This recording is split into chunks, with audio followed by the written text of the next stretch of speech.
বাংলাদেশে তারেক রহমানের নেতৃত্বে নির্বাচিত সরকার দায়িত্ব নেওয়ার পর আবার শুরু হলো ভারত বাংলাদেশ মৈত্রী বাস পরিষেবা।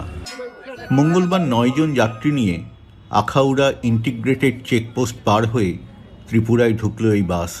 সাধারণ মানুষের প্রতীক্ষা শেষ হলো। हम आया कोलकाता से।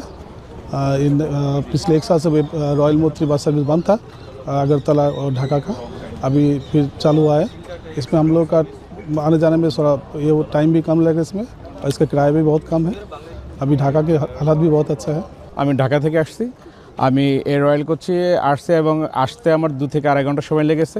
আমাদের কাছে ভালো লাগছে যাতে আমরা সহজে ঢাকা থেকে আগরতলা আসতে পারি, এবং আমি চাই বাংলাদেশ এবং ভারত দুইটা বন্ধুত্বভাবে থাকুক এবং ব্যবসা বাণিজ্য সকল ক্ষেত্রে যাতে ভালো থাকতে পারে, আমি এটি আশা করি।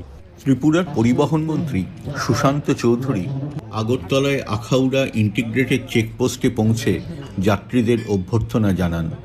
বাস যাত্রী থেকে গাইড সবার মুখে এক সুর, দুই দেশের মধ্যে ভিসা দেওয়া শুরু ও এই বাস চলাচলের অর্থ শুধু যে সাধারণ মানুষ যাতায়াত করতে পারবেন তাই নয়, এর অর্থ দুই দেশের মধ্যে সম্পর্ক আবার স্বাভাবিক হচ্ছে।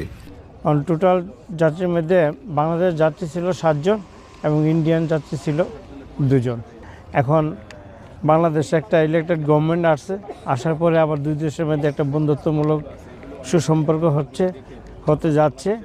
এখন অনেক প্যাসেঞ্জারই হবে, কারণ এতদিন তো প্রবলেম ছিল যে ভিসার কারণে, এখন তো ভিসা ওপেনিং করে দিচ্ছে।